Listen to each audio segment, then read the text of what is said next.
Todos tenemos problemas. La mayoría pensamos que tenemos más problemas que los que realmente tenemos y que tenemos más problemas que los demás.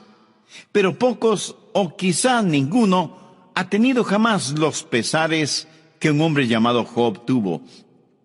Y en medio de sus problemas, sus dolores, sus dificultades, sus perplejidades, su quebrantado corazón, su consternación, su desconcierto, él hace una declaración increíble que se encuentra en Job, capítulo 13, versículo 15. He aquí, aunque él me matare, en él esperaré. No obstante, defenderé delante de él mis caminos. Todos sabemos que Dios es necesario, que sin Él no existiríamos. Espero que lo sepa. Pero esa realmente no es la mayor pregunta. No solo es Dios necesario, la gran pregunta ¿es Dios suficiente? Y sabemos que Dios da bendiciones, pero debemos también admitir que Dios permite los problemas. Entonces, ¿podemos confiarle en nuestros problemas? ¿Sabe usted lo que el diablo piensa? El diablo piensa que alguien que sirve a Dios sin ningún interés secundario es un tonto. Por favor, retroceda a la primera parte de este libro, Job capítulo 1, los 3 primeros versículos. Versículos del 1 al 3. Hubo en tierra de Uz un varón llamado Job, y era este hombre perfecto y recto, temeroso de Dios y apartado del mal. Y le nacieron 7 hijos y 3 hijas. Su hacienda era 7,000 ovejas, 3,000 camellos, 500 yuntas de bueyes, 500 asnas y muchísimos criados. Ahora escuche algo impresionante. Y era aquel varón más grande que todos los orientales. Él era un varón poderoso. Espiritualmente, él era un gran hombre. Financieramente, él era un gran hombre. Domésticamente, él era un gran hombre. Pero el diablo sospechaba de los motivos de Job. El maligno dijo, un momento, la única razón por la cual Job sirve a Dios es porque Dios ha sido muy bueno con él. Dios lo ha sobornado, Dios lo compró. Adelantémonos por favor al versículo 6. Un día vinieron a presentarse delante de Jehová los hijos de Dios. Ahora mire esto. Entre los cuales vino también Satanás. ¿Sabía que a Satanás en la Biblia se le llama el acusador de nuestros hermanos? Las criaturas angélicas venían a presentarse y entre ellas venía Satanás. Y dijo Jehová a Satanás, de paso le diré que Satanás significa adversario. ¿De dónde vienes? Respondiendo Satanás a Jehová dijo, de rodear la tierra y de andar por ella. De hecho, él todavía lo está haciendo, ¿no es cierto? Y Jehová dijo a Satanás, ¿no has considerado a mi siervo Job, que no hay otro como él en la tierra, varón perfecto y recto, temeroso de Dios y apartado del mal? Ahora preste atención al versículo 9. Respondiendo Satanás a Jehová dijo, ¿acaso teme Job a Dios de balde?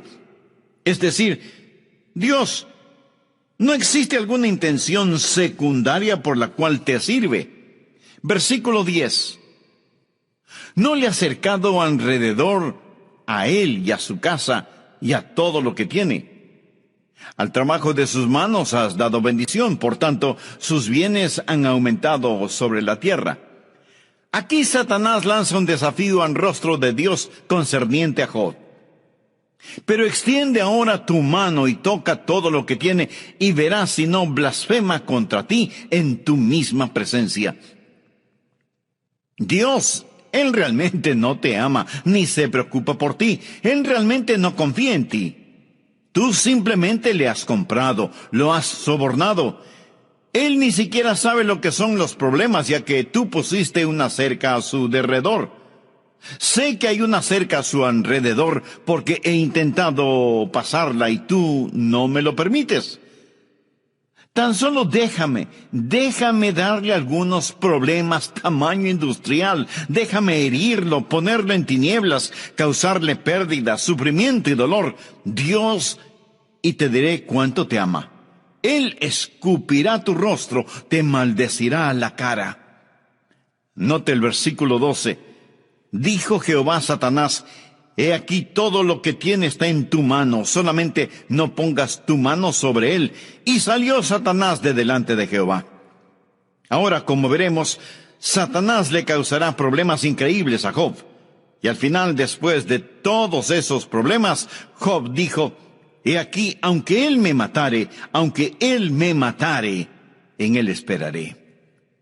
El diablo le dijo: Dios, él te ama porque tú has sido tan bueno con él, porque tú le has dado riquezas, porque le has dado hijos, porque has puesto una cerca a su alrededor. Él te ama porque, amigo, esa es la más débil clase de amor. Cuando usted le dice a su esposa: te amo porque eres linda, o cuando ella le dice a su esposo: te amo porque provees para mí, ¿qué pasará si él pierde su trabajo y ella pierde su belleza? Esa clase de amor puede ser amenazante, y esa es la clase de amor que Satanás pensó que Job sentía por Dios. Le amas porque... elimine el porque y desaparece el amor. Déjeme decir algo en forma incidental aquí.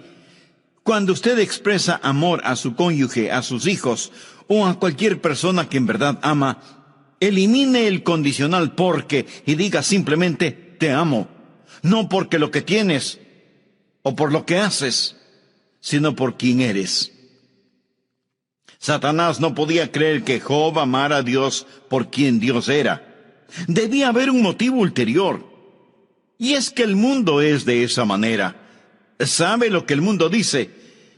Bueno, ese hombre va a la iglesia por razones de negocios. O esa persona está en el ministerio solo para ver qué puede sacar. Y así por el estilo. El diablo está lleno de esa clase de mentiras.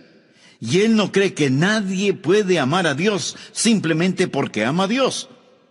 Así que el libro de Job nos mostrará que Dios no solo es necesario, sino que Dios en sí mismo es suficiente como para que le amemos y confiemos en Él en medio de nuestros problemas.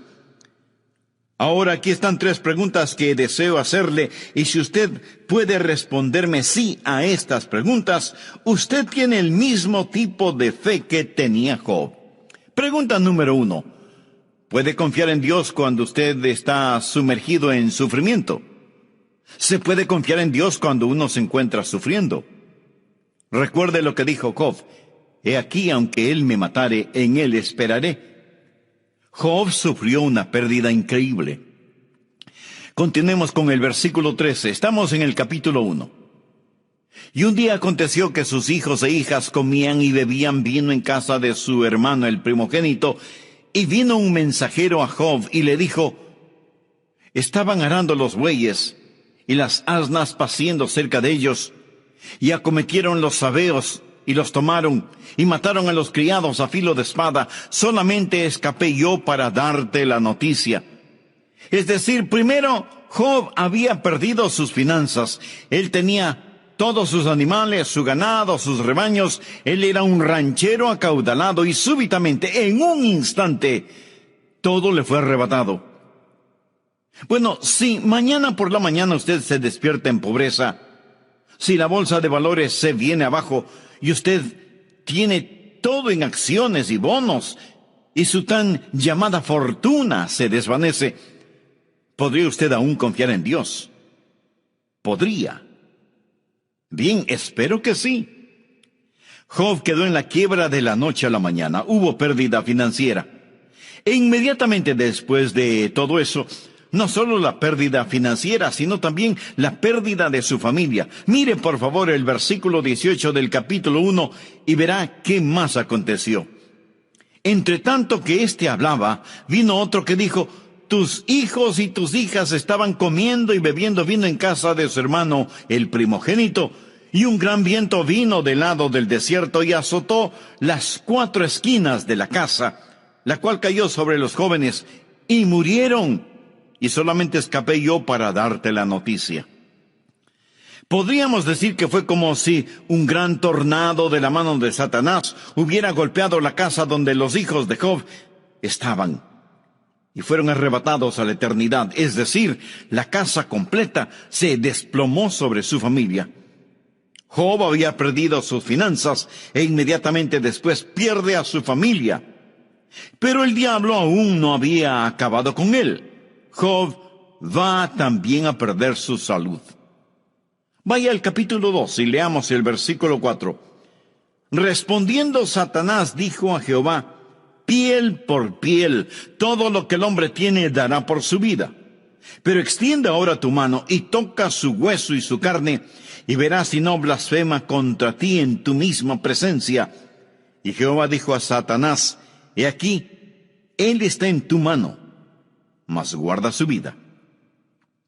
Y ahora Job está cubierto desde la coronilla de su cabeza hasta la planta de sus pies de grandes úlceras y llagas que han herido su cuerpo con fiebre y dolor. Su cuerpo está absorbido con la infección que erupcionaba en su piel, tanta que Job tomó un fragmento de una olla de barro quebrada para rascarse, y al hacerlo, supuraciones putrefactas salían de las llagas.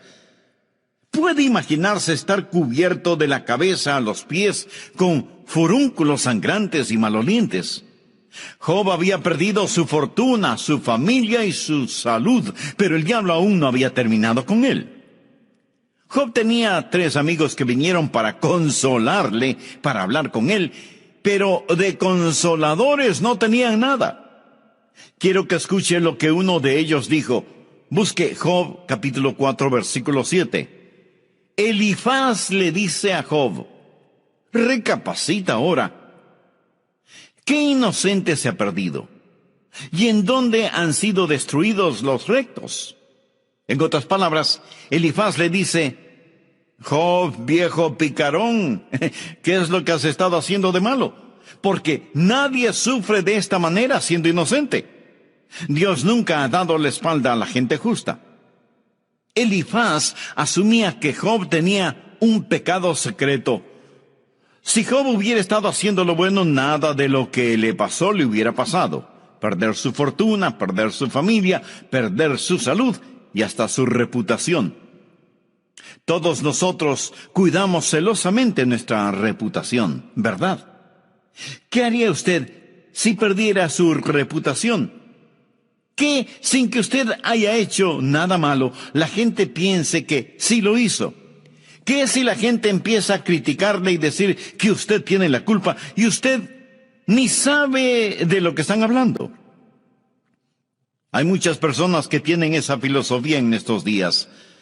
A muchas de ellas usted las ve en la televisión transmitiendo un mensaje que dice: si usted está bien con Dios, va a tener riquezas, va a ser acaudalado, tendrá dinero, comodidades, carros hermosos y lujosos, usted lo tendrá todo. De paso, envíenos un generoso donativo. Amigo, esta clase de personas abundan en la televisión, ¿lo ha notado? La idea o filosofía detrás de esto es que la única razón por la cual usted sufre es porque ha hecho algo malo. Así que arregle sus cuentas con Dios y tendrá todo lo que quiere. Déjeme decirle que hay una sola cosa equivocada con esa filosofía. No es cierto. Algunos de los santos más santos de Dios sufrieron tremendas vicisitudes y nunca tuvieron nada. Aquí tenemos al pobre Job, sumido en sufrimiento, total bancarrota, sus hijos muertos debido a un tornado, su cuerpo infectado con una terrible enfermedad, y como si eso fuera poco, sus amigos se preguntan: ¿qué de malo habrá hecho Job? Ahora, en medio de todas esas circunstancias, Job alaba y glorifica a Dios. ¿Puede usted hacer eso? ¿Puede confiar en Dios cuando está sumergido en sufrimiento? No piense que la fe es la forma de evitar el sufrimiento. Vayamos por un momento al libro de Hebreos capítulo 11. En este capítulo, Dios da una lista de los héroes de la fe, aquellas personas que hicieron cosas increíbles por fe. Y tenemos breves destellos de sus victorias. Los versículos del 32 al 35 dicen: ¿Y qué más digo? Porque el tiempo me faltaría contando de Gedeón, de Barak, de Sansón, de Jefté, de David, así como de Samuel y los profetas, que por fe conquistaron reinos, hicieron justicia, alcanzaron promesas, taparon bocas de leones, apagaron fuegos impetuosos, evitaron filo de espada, sacaron fuerzas de debilidad, se hicieron fuertes en batalla, pusieron en fuga ejércitos extranjeros, las mujeres recibieron sus muertos mediante resurrección. Si solo leyera eso, yo me enlistaría de inmediato. Si eso es la fe cristiana, póngame en esa lista.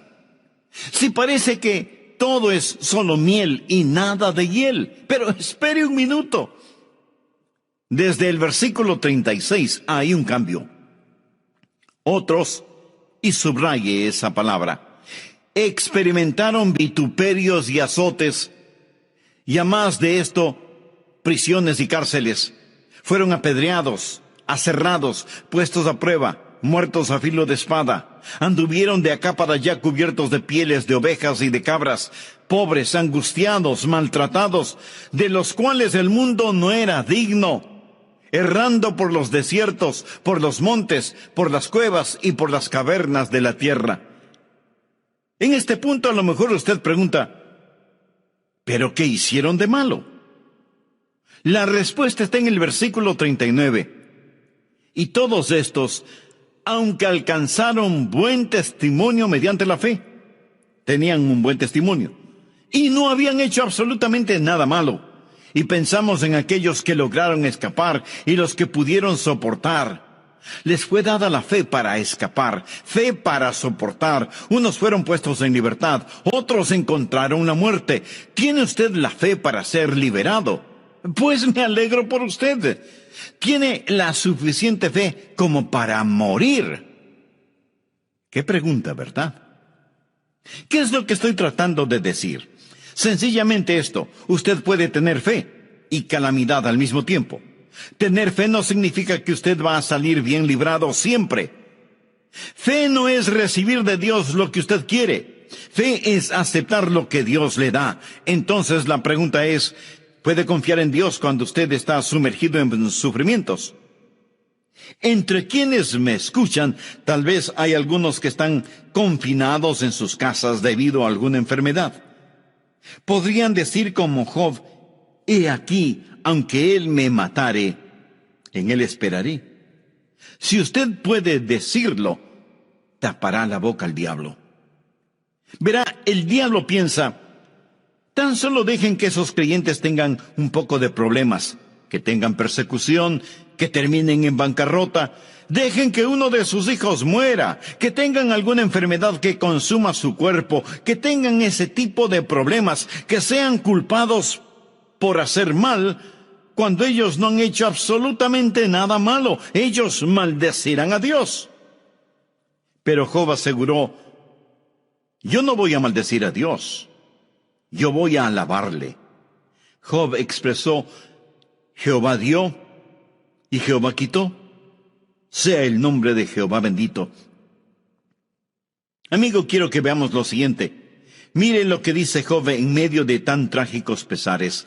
Leamos en el capítulo 1, versículo 20. Entonces Job se levantó y rasgó su manto y rasuró su cabeza y se postró en tierra y adoró y dijo, desnudo salí del vientre de mi madre y desnudo volveré allá. Jehová dio y Jehová quitó, sea el nombre de Jehová bendito. Ahora, observe esto. En todo esto no pecó Job, ni atribuyó a Dios despropósito alguno. ¿Ha notado que cuando las personas no pueden culpar a otros por los problemas y dificultades que están pasando, le echan la culpa a Dios? Dice la Biblia que Job no atribuyó a Dios despropósito alguno. En otras palabras, no le culpó a Dios por sus calamidades, más bien alabó el nombre de Dios. Amigo, ¿ha aprendido a alabar el nombre de Dios cuando está en problemas? Cuando está en dificultades, se siente protegido por los poderosos brazos de Dios. Amigas, amigos, gracias por estar en nuestra sintonía y como siempre, sean bienvenidos a nuestro programa. el amor que vale. Estamos estudiando la vida de Job para saber cómo podemos confiarle a Dios nuestros problemas y hemos respondido a la primera pregunta: ¿cómo confiar en Él cuando estamos sumergidos en sufrimientos? Pregunta número 2. ¿Puede confiar en Dios cuando sus amigos le abandonan? Bien, es una cosa el estar sumergido en sufrimiento, pero ¿qué cuando sufrimos y no hay nadie a nuestro lado que sufra con nosotros? No hay nadie a quien le importemos. Bueno, Job tenía 3 amigos, 3 consoladores, mas ¿qué tipo de consoladores eran ellos? Como observaremos, todo lo que ellos hicieron fue venir, hablar cosas sin sentido y criticar a Job. Realmente no eran sus amigos del todo. Como dice el refrán popular, con amigos así, ¿quién necesita enemigos? Bien, veamos ahora Job 19:14. Mis parientes se detuvieron y mis conocidos se olvidaron de mí. ¿Puede usted confiar en Dios cuando sus amigos lo abandonan? Mis parientes se detuvieron y mis conocidos se olvidaron de mí. Agradezco a Dios por los amigos. Ellos son maravillosos. Pero ¿qué pasa cuando sus amigos no comprenden, cuando usted está en dificultades y nadie parece entenderle? Y a propósito, los amigos de Job no podían entenderle porque ni ellos ni Job sabían qué estaba ocurriendo. Job estaba en completa oscuridad, y así estaban sus amigos. Y tal vez peor que estar sufriendo físicamente es tener amigos que lo abandonen a uno. Quizá no haya mayor dolor que ese. Anote al margen Salmo 41, verso 9.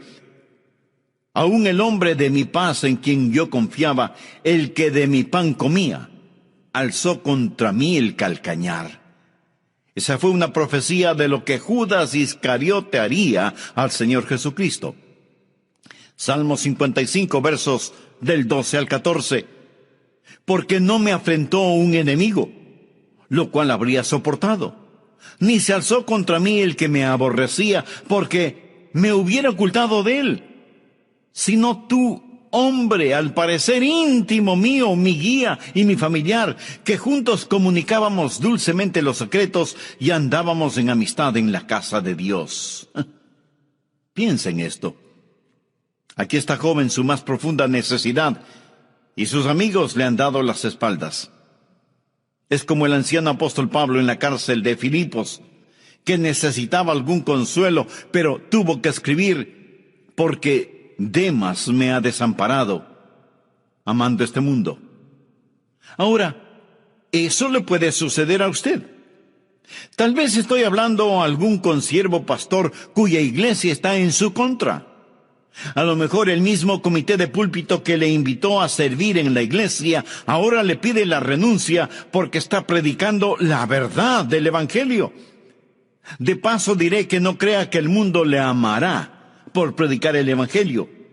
El mismo mundo que odia a Jesús le odiará a usted. Usted puede verse en tremendos problemas por predicar honestamente el Evangelio. Algunas veces sus asociados más cercanos o las personas a las cuales usted se llega en busca de consejo se volverán contra usted si usted proclama y vive el Evangelio. Es mejor confiar en Dios. Sus amigos algún día le darán la espalda. Sucede con nuestros hijos en las escuelas, colegios y universidades. Si ellos tienen una firme convicción de su fe cristiana, aquellos estudiantes que no la tienen se burlarán de ellos, se reirán de ellos, se lo aseguro. Cuando usted tiene una firme actitud por Cristo, sus amigos le dejarán. Y lo mismo sucede en el mundo de los negocios. Si usted practica justicia y honestidad en sus negocios y tiene socios que actúan solamente en forma contraria, ellos se volverán en su contra. Es más, tratarán de hacerle caer, le serrucharán el piso. Ahora la pregunta es, ¿puede usted confiar en Dios cuando está sumergido en sufrimiento? ¿Puede confiar en Dios cuando sus amigos le abandonan? ¿Sabía que incluso la esposa de Job le dio la espalda? Leamos Job capítulo 2, versículos 9 y 10. Entonces le dijo su mujer: ¿aún retienes tu integridad? Maldice a Dios y muérete. Y él le dijo, como suele hablar cualquiera de las mujeres fatuas, has hablado. ¿Qué? ¿Recibiremos de Dios el bien y el mal no lo recibiremos? En todo esto no pecó Job con sus labios. Su esposa entra donde está el pobre Job en sufrimiento, sentado sobre un montón de ceniza. Ella viene y le dice: tan solo mírate, mira lo que Dios te ha hecho. Job, ¿por qué no maldices a Dios y te mueres? Esta es su esposa. ¿Sabe lo que él le responde a ella? Él le dice: mujer, estás loca. Estás hablando como una de esas mujeres insensatas. ¿Estás loca, mujer? No lo entiendo esto, mas te diré algo. Estoy confiando en Dios y no lo rechazaré ni lo negaré. Cuando ella le dijo: maldice a Dios y muérete, ¿sabe lo que ella hacía? Llevaba a cabo la obra del diablo. Eso es exactamente lo que Satanás dijo que Job haría. La tercera pregunta quizás sea más difícil. ¿Puede confiar en Dios cuando está abrumado por las tinieblas, abatido por la oscuridad? Bien, recuerde que usted entiende por qué todo esto está pasando. Es decir, usted puede leer el primer capítulo del libro de Job, observar que hay una competencia aquí, y Satanás ha difamado el carácter de Dios, y Satanás ha calumniado el carácter de Job. Y usted sabe que Dios está permitiendo que Job sea probado, no para mostrar que Job caerá, sino para demostrar que no lo hará. Usted sabe eso. Sin embargo, Job no sabía nada. Job no había leído el libro de Job. Él no comprendía todo esto. Él estaba en oscuridad absoluta. Él no tenía idea de lo que estaba ocurriendo. Ahora vamos a Job, capítulo 23. Los primeros 5 versículos. Respondió Job y dijo: hoy también hablaré con amargura, porque es más grave mi llaga que mi gemido. Job dice que ni siquiera puede comparar sus gemidos con lo que siente. ¿Quién me diera el saber dónde hallar a Dios? Yo iría hasta su silla, o sea, su trono. Expondría mi causa delante de él y llenaría mi boca de argumentos. Yo sabría lo que él me respondiese y entendería lo que me dijera. Job está diciendo: Dios quisiera hablar contigo. Tengo algunas preguntas que hacerte. Preguntas que me molestan interiormente. Dios, me debes algunas respuestas. ¿Qué es lo que está pasando? Leamos los versículos 8 y 9.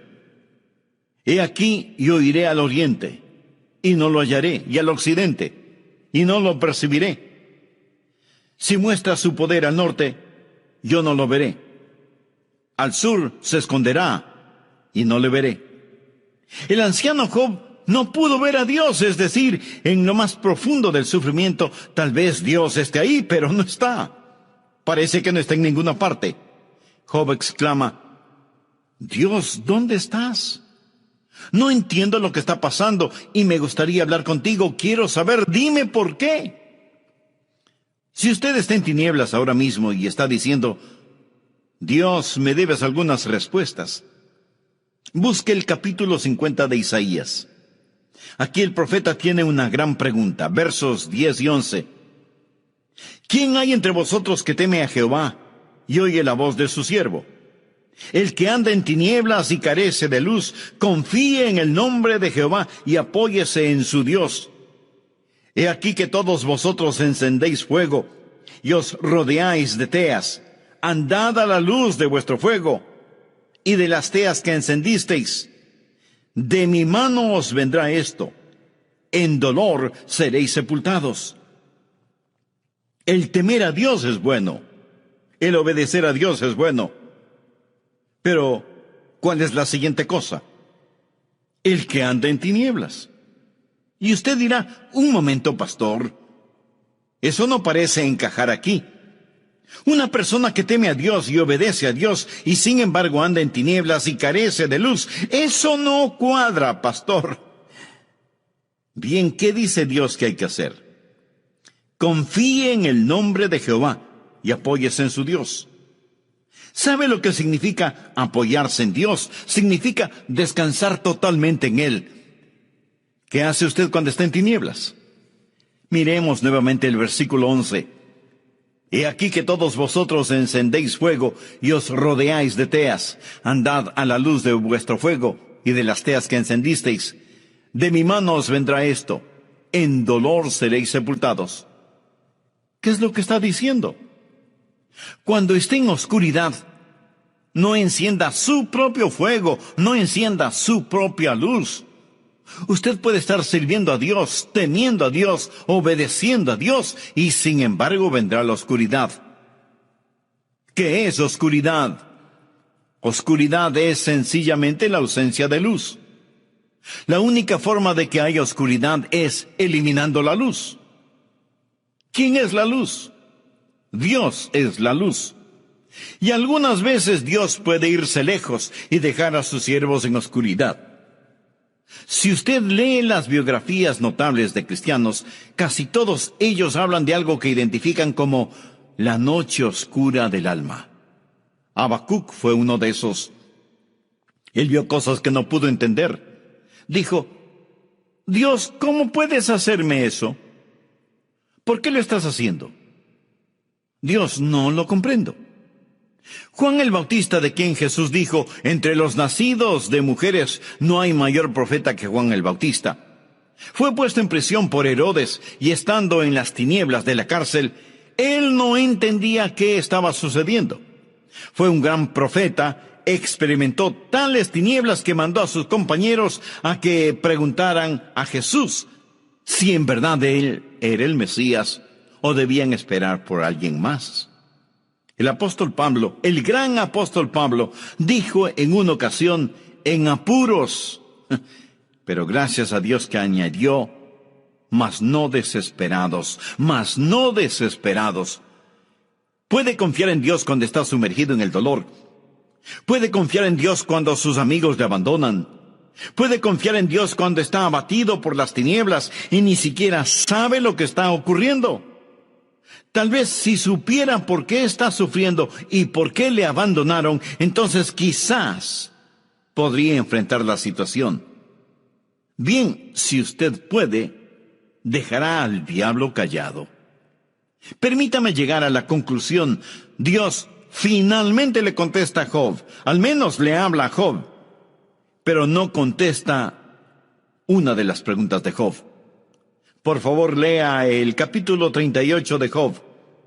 En Dios le enseñó a Job 3 cosas. La primera, Dios le enseñó a Job acerca de su soberanía.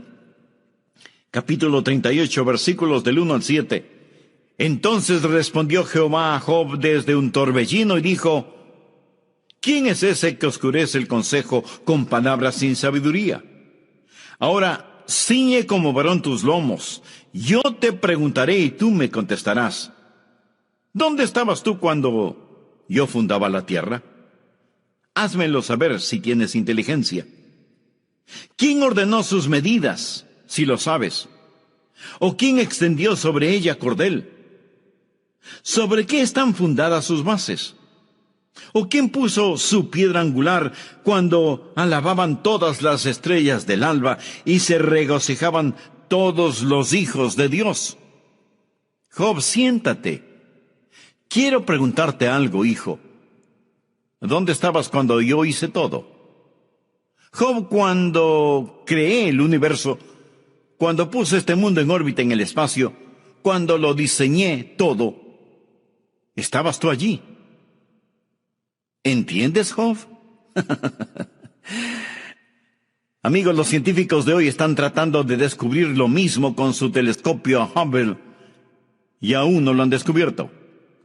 Job no lo descubrió y usted tampoco lo descubrirá.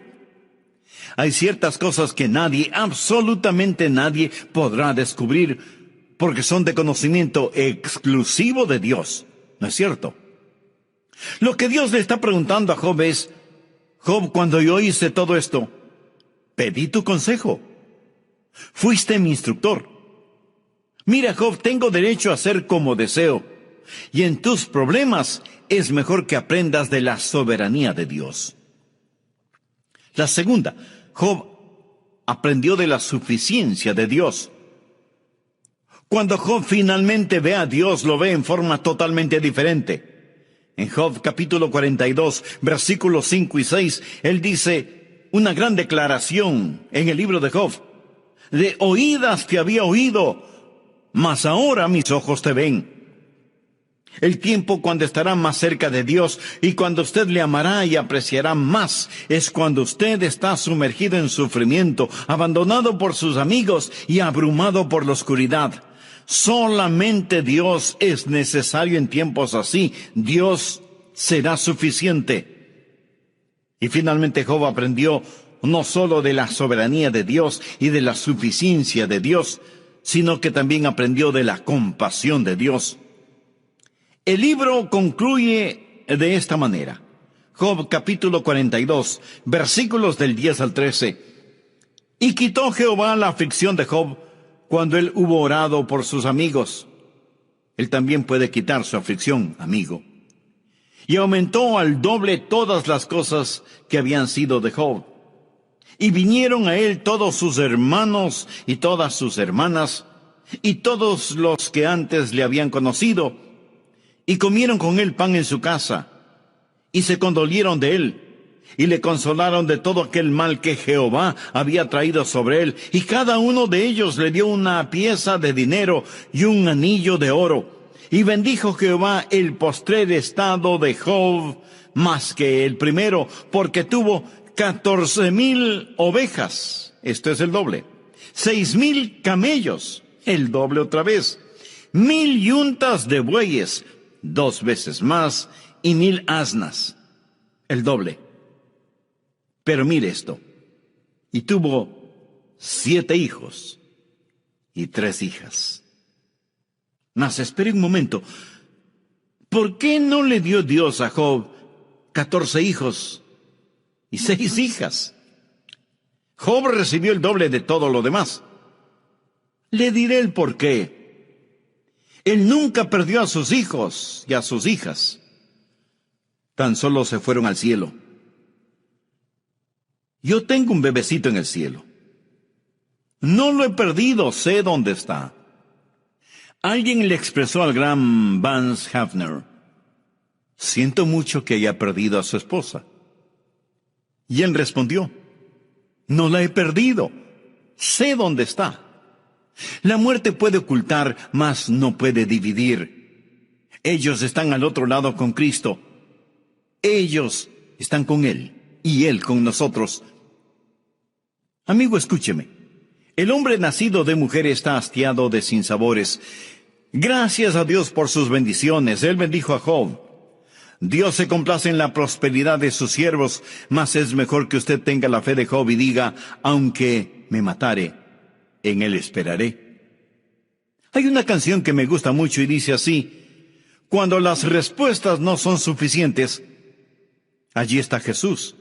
Allí está Jesús. Tarde o temprano usted tendrá que tener la fe de Job. Usted dirá: Jehová dio, Jehová quitó, sea el nombre de Jehová bendito. Bien, tal vez usted diga: no creo que quiera ser creyente si voy a tener toda esta clase de dificultades. Mi amigo, tendrá problemas de todos modos. Hombre nacido de mujer está hastiado de sinsabores. Somos nosotros los que tenemos la respuesta en el Señor Jesucristo. Amén. ¿Sabía usted que la salvación es un regalo de la gracia y misericordia de Dios? Usted no puede hacer nada para ganarla, excepto traer sus pecados delante de Dios, arrepentirse, pedir perdón y tener a Cristo en su corazón. Si usted se llega a Él con arrepentimiento y fe, Él le salvará. La Biblia dice: estas cosas os he escrito a vosotros que creéis en el nombre del Hijo de Dios, para que sepáis que tenéis vida eterna y para que creáis en el nombre del Hijo de Dios. Usted puede saberlo hoy mismo recibiendo a Cristo.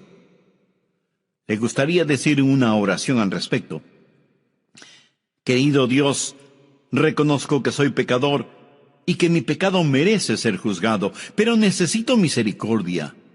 Señor Jesús, tú pagaste con tu sangre por mi pecado. Gracias por tomar mi lugar. Me arrepiento de mis pecados y te recibo en mi corazón como mi Salvador y mi Señor. No pido ninguna señal o alguna sensación emocional. Me aferro a tu palabra y con todo mi corazón confío en ti. Gracias por escucharme, gracias por perdonarme. Comienza a hacerme la clase de persona que tú quieres que sea y dame el valor de confesarte públicamente sin avergonzarme de ti. Lo pido en tu santo nombre. Amén.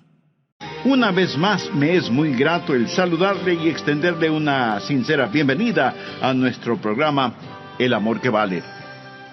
¿Sabe? Estuve pensando acerca de los nombres de Dios. Jehová Shammah significa el Dios que está aquí. Jesús dijo, porque donde están 2 o 3 congregados en mi nombre, allí estoy yo en medio de ellos. Gracias a Dios por eso. Jesús está con nosotros. Jehová Shammah está aquí, más cercano que la persona que puede estar junto a usted. Por favor, abra la palabra de Dios en Romanos capítulo 12. Hoy estudiaremos acerca de los dones espirituales. Romanos 12, versículo 6.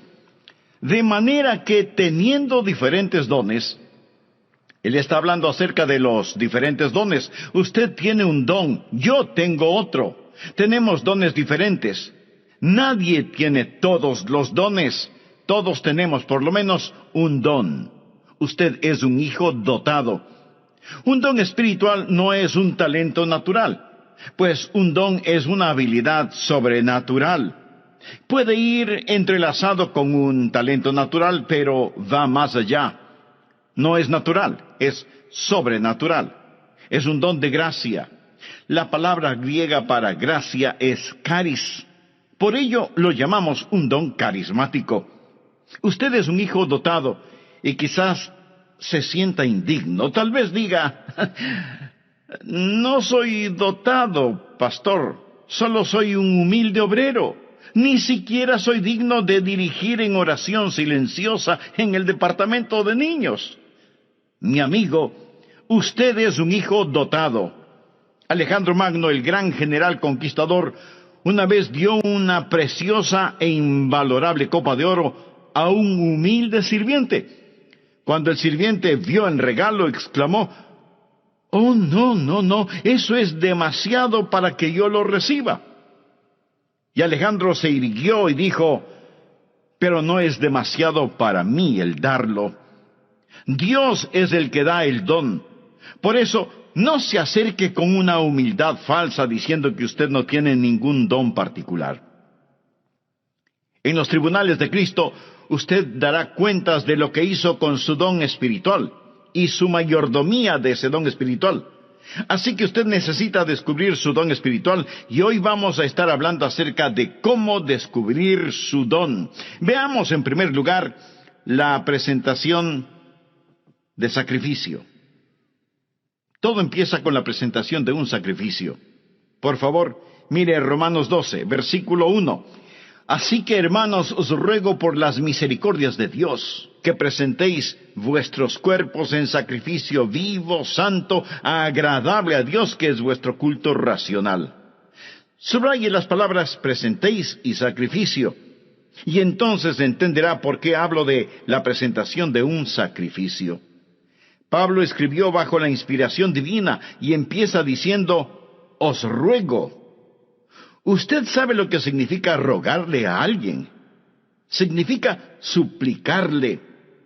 Y puesto que Pablo escribió por Dios mismo, casi es como si Dios estuviera de rodillas delante de nosotros rogándonos. Esta es la oración de Dios hacia nosotros. Cuando oramos a Dios y le decimos, Señor, te ruego, Señor, por favor. Bien, si no oímos la oración de Dios hacia nosotros, ¿por qué Dios debe oír nuestra oración a Él? Nuestro Señor está diciendo, os ruego que presentéis vuestros cuerpos en sacrificio vivo. ¿Por qué? En base a las misericordias de Dios. Él es bueno siempre, ¿verdad? Oh, gracias a Dios por sus misericordias. Cuando éramos rebeldes y estábamos bajo maldición e íbamos rumbo al infierno, cuando estábamos en oscuridad y no entendíamos, Él por su misericordia nos buscó, nos salvó, nos guarda, nos satisface, somos suyos, nos compró con su sangre. Escúcheme cuidadosamente. La consagración no es dar a Dios algo. La consagración es quitar sus manos de lo que ya le pertenece a Dios. Usted no es su dueño, usted sencillamente quita sus manos de éste. Usted no puede decir, es mi vida, no lo es. Usted no es su dueño. Fue comprado con un precio y debemos ser un sacrificio vivo. ¿Qué significa que debemos ser un sacrificio vivo? Permítame decirle lo que significa. En primer lugar, va a ser diferente a cualquier sacrificio animal del Antiguo Testamento, porque ningún sacrificio animal fue voluntario. Usted se ofrece, se presenta. ¿Lo ha hecho alguna vez? Simplemente ha dicho, heme aquí, Señor, me presento a ti, soy un voluntario, todo lo que tengo es tuyo. Wilbur Chapman fue un gran evangelista, y él le preguntó al general Wood, el fundador del Ejército de Salvación, General, ¿cuál es el secreto de su vida? ¿Por qué Dios lo ha usado tanto? El general Wood pasó su mano por sus blancos cabellos, pensó por un momento y luego contestó, Dios tiene todo de mí. Ha habido hombres más inteligentes, enormes oportunidades, pero yo desde el día que tuve la visión de lo que Dios podía hacer por la pobre y antigua ciudad de Londres, determiné en mi mente que Dios poseería todo de mí, de William Booth. Permítame preguntarle, ¿alguna vez le ha dicho eso a Dios? Dios, aquí estoy. Puedes tener todo lo que soy. Me presento voluntariamente como un sacrificio, sabiendo que eso significa que soy desechable.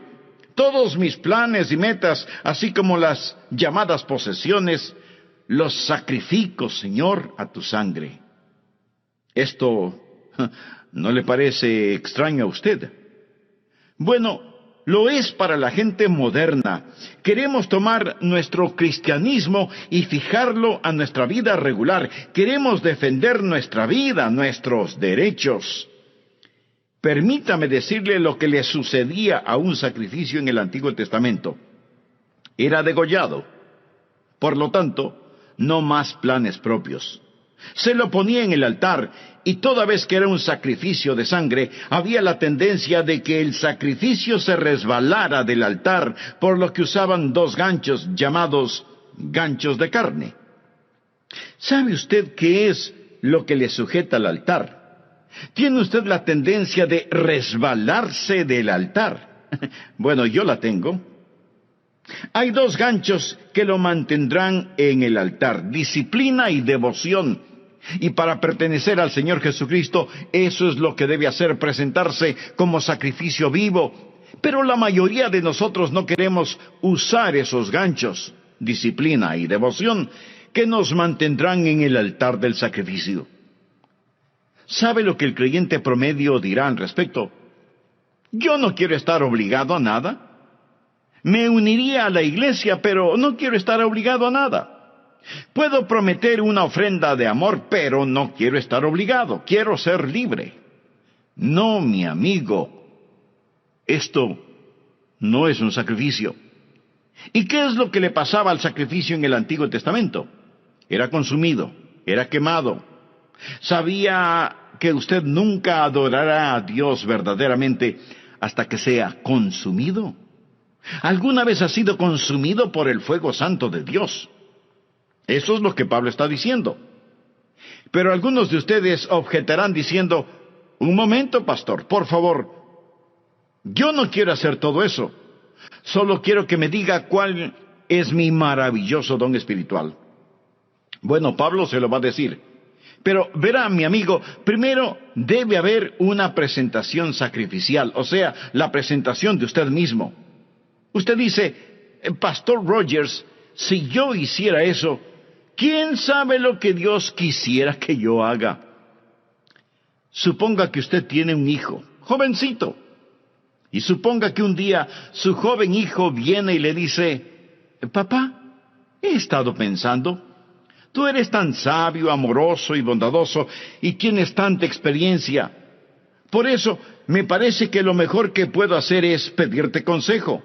Y lo que tú me digas que debo hacer, eso es lo que haré, y lo haré de todo corazón.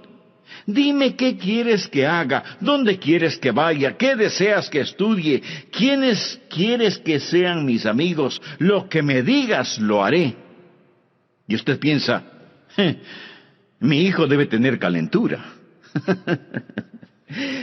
Pero suponga que en verdad quiere hacer lo que usted le pide. Así que usted va donde su esposa y le dice: parece que a nuestro hijo lo tenemos en las manos. Él se va a arrepentir de haberme dicho que hará cualquier cosa que yo le pida. ¿Procedería usted así? Creo que no. Lo más probable es que si usted estuvo pensando en regalarle un carrito, aunque sea usado, lo que su hijo le manifestó inclinará un poco más aceleradamente la balanza. ¿No le parece? Es la manera que él tiene de decirle: papá, yo sé que me amas. Usted se presenta a sí mismo como sacrificio vivo y comprobará cuál sea la buena voluntad de Dios, agradable y perfecta. No tenga miedo de entregarse a Él, ni de decir: heme aquí, Señor, me entrego totalmente a ti. Ese es el primer principio, la presentación de un sacrificio. El segundo principio es: habrá una transformación espiritual. Después de la presentación viene la transformación. Mire por favor el versículo 2. No os conforméis, es decir, no se dejen amoldar a este siglo, sino transformaos por medio de la renovación de vuestro entendimiento, para que comprobéis cuál sea la buena voluntad de Dios, agradable y perfecta. Una transformación. La palabra transformación aquí es una traducción de la palabra griega metamorfo. ¿Qué palabra le recuerda? Metamorfosis. Y esta es la transformación. Usted pasará por una metamorfosis. Como una oruga entra en un capullo y pasa por una metamorfosis, y ese feo gusano que entra en ese capullo sale como hermosa y gloriosa mariposa. ¿Por qué? Porque ha pasado por una metamorfosis que literalmente significa un cambio de forma. Y cuando usted se presenta de esa manera a Dios, amigo, usted va a tener una metamorfosis. La palabra describe literalmente lo que pasa cuando la naturaleza interna sale a la superficie. ¿Cuál es la naturaleza interna de esa oruga? Es una mariposa. ¿Sabía que esta es la palabra que se usó cuando Jesús fue transformado en el monte de la transfiguración? ¿Recuerda la historia? Él subió a esa montaña con Pedro, Santiago y Juan, y allí la Biblia dice que Él fue transformado, transfigurado. Es exactamente la misma palabra que se usa aquí. Por ello, se le llama el monte de la transfiguración. Jesús pasó por una metamorfosis. ¿Recuerda lo que dije que es una metamorfosis? Es cuando la naturaleza interna sale a la superficie.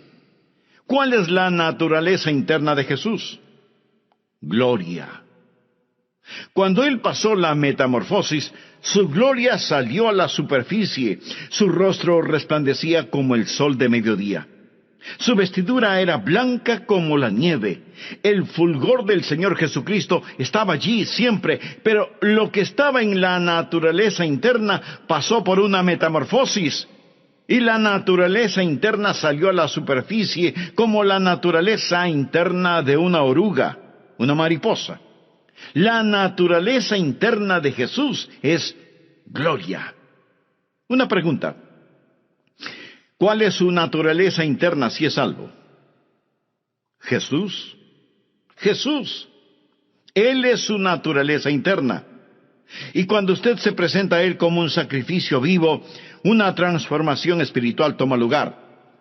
El Jesús que es residente en usted se convierte en el Jesús presidente en usted. El Jesús escondido en usted es el Jesús revelado en usted. Y hay un cambio divino y usted no es moldeado por este mundo. Y este mundo que camuflaría, borraría y escondería su naturaleza interna, esos grilletes se rompen y Jesucristo sale de usted. Y usted tiene un cambio divino que le da la mente de Cristo, se renueva en el espíritu de su mente. Usted nunca entenderá realmente su don espiritual sin la mente de Cristo, sin una mente renovada.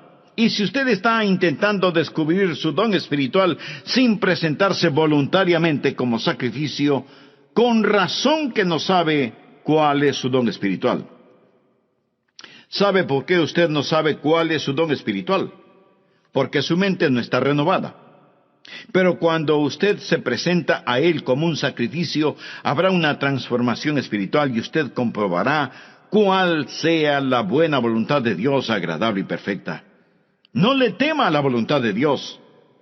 Ese es el lugar más alto, más feliz y más santo para usted. El tercer principio es, habrá tiempo para una sobria consideración. Leamos Romanos 12:3. Digo, pues, por la gracia que me es dada. Recuerda lo que es la palabra gracia. Es caris. El apóstol está diciendo, por el carisma que he recibido, a cada cual que está entre vosotros, que no tenga más alto concepto de sí que el que debe tener. Subraye la palabra tener. Sino que piense de sí con cordura, conforme a la medida de fe que Dios repartió a cada uno. Note el énfasis de Pablo en las palabras tener y pensar. No estamos hablando de que Él, Jesús, va a renovar nuestra mente. Bien. ¿Qué es lo que usted haría con una mente renovada? Puedo sugerirle que piense. Tal vez algunos de ustedes crean que es erróneo el pensar. Piensa que cuando usted se volvió un creyente, puso su mente en neutro y que debe vivir solo con estremecimientos espirituales. ¡No! Dios renueva su mente para que usted pueda pensar con esa mente renovada. Hablamos de descubrir su don espiritual y usted debe pensar. Ahora, ¿cómo o qué piensa de usted mismo? Quiero que haga un inventario de usted mismo. Olvídese por un momento de mí y solo piense en usted. ¿Cómo debe pensar? Bueno, miremos la respuesta en el versículo 3. Que no tenga más alto concepto de sí que el que debe tener. Eso, mi amigo, en simple español quiere decir que no debe presumir de tener un don espiritual que no lo tiene. Escuchamos a algunas personas decir, oh, usted puede hacer cualquier cosa que piensa que puede alcanzar. Hay una palabra muy castiza para describir eso. Tonterías. Eso es pura necedad. Les dicen a los jóvenes, cualquier cosa que quieran hacer, la pueden hacer. Muy bien. Veamos quién puede tomar el lugar de Michael Jordan, el más grande atleta que ha existido en el básquetbol. ¿Quién puede rivalizar con él solo pensándolo? No. Usted no podrá hacerlo porque no tiene ni la habilidad ni la contextura física para hacerlo. Michael Jordan nació para jugar básquetbol. Pero así como él tiene talento natural y habilidad física para el juego, usted tiene talentos y habilidades sobrenaturales. Pero lo que necesita hacer es no pensar acerca de usted mismo con un más alto concepto del que debe tener. No hay que tener una falsa humildad. Miremos nuevamente Romanos 12:3. Que no tenga más alto concepto de sí que el que debe tener, sino que piense de sí con cordura. La palabra cordura es una palabra interesante. Proviene de dos palabras griegas que significan ahorro y mente. Pensar con cordura. Decir, soy lo que soy por la gracia de Dios. Así que no vaya por ahí diciendo que usted no tiene ningún don espiritual. Eso no es más que una falsa humildad. Y una falsa humildad es tan mala como el pecado de la exageración. El decir que usted tiene un don espiritual no es malo, pero el decir que no lo tiene es rebelión.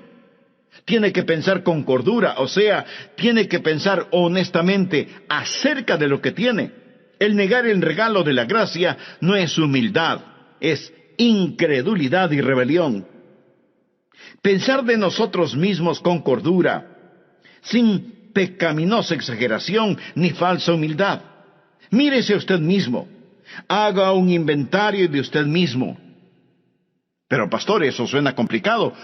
¿Podría ayudarme un poquito? Deme alguna guía de cómo pensar. Bien, en el próximo programa de esta serie le daré a conocer varios principios que le ayudarán mucho en este asunto de descubrir su don o dones espirituales. Antes de finalizar, quiero decirle que si usted hizo un inventario honesto de usted mismo, seguramente descubrió no solo que no está utilizando sus dones, sino que no tiene una relación personal con el dador de sus dones. Y para activar esos dones espirituales, usted necesita estar conectado a la fuente de poder. Si ese es su deseo, le invito a orar de la siguiente manera. Amado Dios, sé que he estado viviendo una religiosidad que no ha cambiado mi manera negativa de vivir. Me reconozco pecador delante de ti y vengo a implorar tu misericordia, tu perdón, tu gracia. Señor Jesús, gracias por pagar la deuda de mi pecado con tu propia vida en la cruz del Calvario. Gracias por amarme de tal manera. Este mismo momento por fe te recibo en mi corazón como mi Salvador y Señor. Ten la bondad de hacerme un instrumento útil en tus manos y utiliza mi vida y los dones que me has dado para honra y gloria de tu nombre. Lo pido en tu nombre. Amén.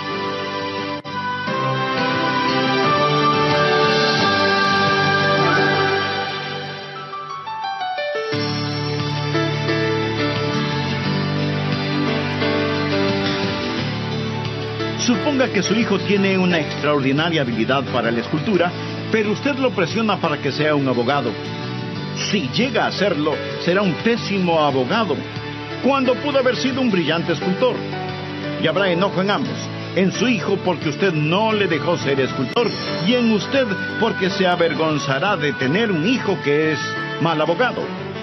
Los ejemplos abundan en las familias y, aunque usted no lo crea, en las iglesias.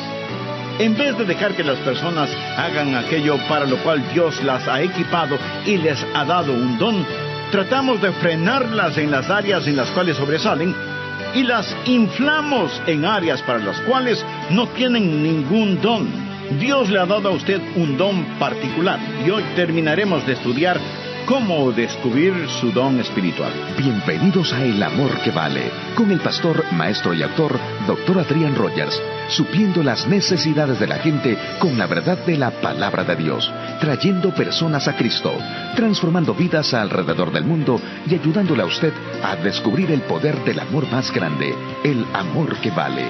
A continuación, un edificante mensaje del Dr. Adrián Rogers en la voz del pastor Lenín de Llanón. Un muy atento saludo para todos ustedes, apreciados amigos de nuestro programa El Amor que Vale. Quiero compartir con usted varios principios que le ayudarán a descubrir su don espiritual. Primero, el principio de la iluminación. Verá, el Santo Espíritu de Dios que está en usted iluminará su mente. Esta es la parte mística de este asunto. Quiero decir, no hay una fórmula matemática. El Espíritu Santo de Dios empezará a hablar a su corazón. Así lo hizo cuando me llamó para que predicara su palabra. Ese es el ministerio de iluminación. Segundo, el principio del gozo. Cuando usted siente que el Espíritu de Dios lo mueve a que haga algo, eso es iluminación, y usted lo hace, va a sentir gozo. De paso le diré que sea que lo note o no en mi voz, yo siento gozo en hacer lo que estoy haciendo este momento, predicar la palabra de Dios. Siento mucho gozo predicando, y usted tiene que preguntarse a usted mismo, ¿qué es lo que en realidad me gozo en hacerlo? ¿Ha escuchado el relato de la escuela para animales? El caso es que los animales tenían una escuela en donde se les enseñaba a correr, a trepar, a volar y a nadar. Y cuando el pato ingresó en esa escuela, era formidable nadando. Volando no era tan bueno, y era muy malo para trepar y correr. Así que como era muy bueno nadando, no le dieron clases de natación, y más bien lo pusieron en la pista atlética para que corriera y corriera y corriera. Después de un tiempo, se volvió pésimo nadando, y su correr no mejoró. El águila también entró a la escuela, y era fantástico verle ascendiendo y alcanzando la copa de los árboles, pero dijeron que no lo estaba haciendo en la forma correcta. Así que le llamaron la atención por eso y le ordenaron que recibiera lecciones de natación. Al águila no le gustó recibir esas lecciones y se volvió rebelde, por lo que le expulsaron de la escuela. Luego vino a la escuela el conejo, quien era increíble corriendo. De hecho, le encantaba correr, pero no era tan bueno en el resto de cosas. Era malo nadando y no le gustaban las clases de natación. Tampoco le gustaba el trepar a los árboles, y después de unos días, el pobre conejo tuvo un ataque de nervios. Luego vino la tortuga. Uno debe sentir pena por la tortuga. No podía correr, no podía nadar, no podía volar, no podía trepar, y los animales dijeron: ¿qué de bueno puede hacer la tortuga? Así que le quitaron su caparazón para que fuera un poco más rápida caminando, hasta cuando un caballo la pisó. Y ese fue el final de la pobre tortuga. Al fin de cuentas, la escuela para animales fue un completo fracaso. Usted dirá: pero eso es ridículo. Mi amigo, eso es exactamente lo que estamos tratando de hacer en las iglesias en nuestros días. En vez de dejar que las personas hagan aquello para lo cual Dios les ha equipado y les ha otorgado un don, tratamos de frenarlas en las áreas en las cuales son fuertes y de inflarlas en algunas áreas para las cuales no tienen ningún don. Dios le ha dado a usted un don particular y va a descubrir que recibirá iluminación sobre su don espiritual y experimentará gozo al utilizar su don. Tercero, el principio del ánimo. Usted encontrará a otras personas animándole en su don espiritual. ¿Por qué? Porque ellos son bendecidos por su don. Fue maravilloso para mí cuando era un jovencito en la iglesia y yo rendí mi vida para hacer lo que el Señor Jesús quisiera que yo haga. Escribí en un pedazo de papel: aquí estoy, Señor, para lo que tú quieras que yo haga. Y ellos me pidieron que fuera el pastor para la semana juvenil. ¿Se puede imaginar eso? Yo no era un buen estudiante. Inteligente, pero no era un buen estudiante. Ni siquiera recuerdo si llevaba libros a la casa para estudiar. Y si algo no lo entendía durante las clases, pues fingía haberlo entendido. Y así pasaba con calificaciones promedio. La última cosa que se me hubiera ocurrido pensar era que me pidieran predicar durante la semana juvenil, y ahí estaba yo, petrificado. Pero prediqué. Y la gente después vino a decirme: me bendijo lo que dijiste. Estuvo bueno. Debes predicar otra vez.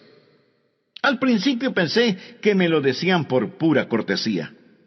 Seguramente no dije nada bueno, pero continuaron felicitándome y eso me gustó. Si un predicador le dice: no me gusta que me digan que prediqué bien, mi amigo, esa es una mentira. Quiero decir, cuando a usted le animan, eso ayuda. Entonces hay iluminación, hay gozo y hay ánimo. Cuarto, el principio de la participación compartida. Romanos 12, versos 4 y 5. Porque de la manera que en un cuerpo tenemos muchos miembros, pero no todos los miembros tienen la misma función. Eso es, no todos hacen el mismo trabajo. Así nosotros, siendo muchos, somos un cuerpo en Cristo, y todos miembros los unos de los otros. Ahora necesitamos aprender que cuando nos presentamos nosotros mismos a Jesús, también nos presentamos el uno al otro. Debe haber una participación compartida. Cuando usted pertenece a Cristo, también me pertenece a mí. Y cuando yo pertenezco a Jesús, también le pertenezco a usted. Recuerde que la iglesia es su cuerpo, no es una organización con Jesucristo como presidente. Es un cuerpo con Jesucristo como la cabeza, y todos nosotros somos miembros de ese cuerpo. Y es la arrogancia, la presunción y el orgullo lo que nos divide. Es el Espíritu Santo de Dios el que nos une. Así, cuando descubrimos nuestro don, debe haber una participación compartida. Ahora, los dones de todos no son tan obvios. Quiero decir, usted está escuchando por medio de mi voz lo que tengo en mi mente, no lo que tengo en mi hígado. ¿No es cierto? Usted no está pensando, el hígado del pastor está funcionando bien este momento. No. Pero déjeme decirle que si mi hígado no estuviera funcionando bien, yo no estaría predicando en este programa. Verá, en cada iglesia cristiana evangélica hay miembros que hacen distintos trabajos, personas a las cuales ni siquiera las vemos, pero ellas tienen una participación compartida. Y cada don ha sido dado para perfeccionar el cuerpo de Cristo. Y si usted no está haciendo lo que debe, si usted es un miembro de la iglesia que no está cumpliendo el propósito para el cual Dios le ha puesto en la iglesia, usted está haciendo daño y es peligroso para el cuerpo, quien quiera que usted sea. Cuando era pastor de la iglesia, a veces me preguntaban, ¿cuántos miembros activos hay en su iglesia, pastor? Mi amigo, todos son activos. Algunos destruyen y otros construyen, pero todos son activos. Dios le puso a usted en su cuerpo como Él quiso, y debe haber participación compartida. Nadie tiene todos los dones, cada uno tiene por lo menos un don, y somos dependientes los unos de los otros. Dios nos hizo diferentes a fin de poder hacernos uno. Quinto, el principio de la activación específica. Por favor, leamos Romanos 12, versículos del 6 al 9. Ahora el apóstol llega a un tipo de por lo tanto. Él está hablando de todas estas cosas que van antes de lo siguiente. Usted sabe, nosotros nos presentamos a Él y Él renueva nuestra mente y entonces nos encontramos a nosotros mismos operando en el cuerpo. Ahora Él dice, de manera que teniendo diferentes dones según la gracia que nos es dada, o sea, según el carisma que nos es dado, si el de profecía, úsese conforme a la medida de la fe, o si de servicio, en servir, o el que enseña, en la enseñanza, el que exhorta, en la exhortación, el que reparte con liberalidad, el que preside con solicitud, el que hace misericordia con alegría. Aquí él menciona 7 dones y dice, pónganse las pilas, estén activos. ¿Usted quiere saber cuál es su don? Bien, simplemente escoja uno que piensa puede ser su don y póngase a trabajar. Es difícil dirigir a un buque que no se mueve. No se siente simplemente allí. Usted va a descubrir su don cuando esté ocupado. Él dice, profecía. Úsese conforme a la medida de la fe. Es decir, usted puede tener no mucha fe, pero la tiene conforme a la medida de fe que Dios repartió a cada uno.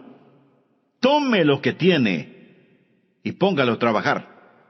Leamos una vez más rápidamente estos 7 dones.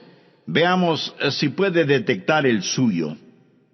7 dones aquí mismo. Primera de Corintios capítulo 12 menciona más dones, pero aquí en Romanos 12, primeramente habla acerca de la profecía en el versículo 6. ¿Lo ve usted? Mírelo, bien. ¿Qué es profecía? El don de profecía es declarar la verdad. Si usted tiene el don de profecía, se encontrará, por ejemplo, sirviendo en el ministerio de las prisiones, trabajo misionero. Se verá quizás enseñando una clase, pero usted se va a encontrar enseñando. Usted va a tener un deseo de poner persuasión y será persuasivo, y usted moverá a las personas a la acción. Y luego menciona en el versículo 7, servicio. Esa es otra palabra para el ministerio. Y usted va a encontrarse, si ese es su don, haciendo lo que tantas personas hacen tras bambalinas en las iglesias. Y eso es satisfacer necesidades espirituales de una manera práctica. Es trabajo dentro de la iglesia, en actividades de acuerdo al don que tiene. Ayer asistí a un programa de actividades. 2 de mis nietos estaban jugando baloncesto. Allí se fue todo el día sábado. Pero fui a estos juegos de baloncesto y me bendijo tanto ver a esos entrenadores allí, ver a esas personas que trabajan para que estos niños desarrollen carácter. La escuela dominical es el aula, el programa de actividades es el laboratorio donde pone la enseñanza en práctica, y qué cosa tan maravillosa es cuando cada uno cumple con su don de servicio. Y luego menciona el don de enseñar. Mire el versículo 7. Si usted tiene este don, deseará clarificar la verdad. Es decir, usted tendrá un deseo de investigar las cosas y validar la verdad que es presentada. Y tendrá una mente interrogatoria y será usado en la escuela dominical y será usado en las organizaciones misioneras, en estudios bíblicos en los hogares, escuelas vacacionales y así por el estilo. Y después menciona la exhortación en el versículo 8. ¿Qué es exhortación? Es el deseo de estimular a las personas en su fe, para exhortarlas a amar mejor a Jesús. Y si usted tiene ese don, va a disfrutar la consejería personal. Usted quizás va a estar en el ministerio de música, o quizás en visitación, buscando a los que están perdidos o descarriados, ganando almas. El ministerio de motivación. Eso es exhortación. Y luego menciona repartir o dar. A todos se nos manda dar, pero algunas personas tienen el don de dar. ¿Y qué es eso? Es la motivación de encomendar a otros los recursos personales para que la obra de Dios pueda continuar. Sabe tomar decisiones buenas para satisfacer necesidades inmediatas. Usted tiene cuidado al dar, pero está deseoso de dar y tiene la habilidad de acumular y dispersar los recursos. Y hay personas en nuestras iglesias que tienen el don de dar. Y doy gracias a Dios por eso. Y continúa en el versículo 8 con presidir. Quizá ese sea su don. Es el de motivar, no el de mandar. Es coordinar las cosas y ayudar a las personas a ver todo el panorama y moverlos hacia esa visión. Coordinar las actividades de otros para una meta común, para la gloria de Dios. Y ese es el don de presidir, dirigir, ponerse de pie ante otros. Una persona que tiene este don también tiene el don de visión. Él ve hacia donde debemos ir y empieza a llevar y a motivar a las personas hacia eso. Luego tenemos el don de misericordia. Quizá ese sea su don. ¿O cuán necesario es ese don? Mire el versículo 8. ¿Cuál es el don de misericordia? Usted se identifica con las personas y consuela a los que están en dolor. Ahora llegamos a la última cosa. Después de haber una actividad donde usted realmente se ha ocupado, va a darse cuenta que todo empezará a calzar. Por favor, regresemos al versículo 2. No os conforméis a este siglo, sino transformaos por medio de la renovación de vuestro entendimiento, para que comprobéis cuál sea la buena voluntad de Dios, agradable y perfecta. Habrá la confirmación evidente. Usted comprobará cuál sea la voluntad de Dios agradable y perfecta. Lo comprobará en su propio corazón. Tendrá esa confirmación y usted dirá, ese es mi don espiritual. Y una vez que usted llegue, primero, acéptese a sí mismo. Segundo, empiece a ser usted mismo. Tercero, comience a entregarse. Y cuando usted se acepte, sea usted mismo y se dé a sí mismo amigo, entonces será bendecido, Dios se glorifica y la iglesia se fortalece. ¿Qué pasaría, amigo, si los creyentes en las iglesias cristianas, es decir, todos nosotros, dejáramos de ser calentadores de bancas? Porque muchos lo son, calentadores de bancas. ¿Qué pasaría si usted se presenta como sacrificio vivo y tuviera una transformación espiritual? Y luego hace una consideración solemne. Señor, ¿qué quieres que yo haga? ¿Sabe cuál es el problema con muchos de nosotros? Los ganchos de carne. No queremos estar atados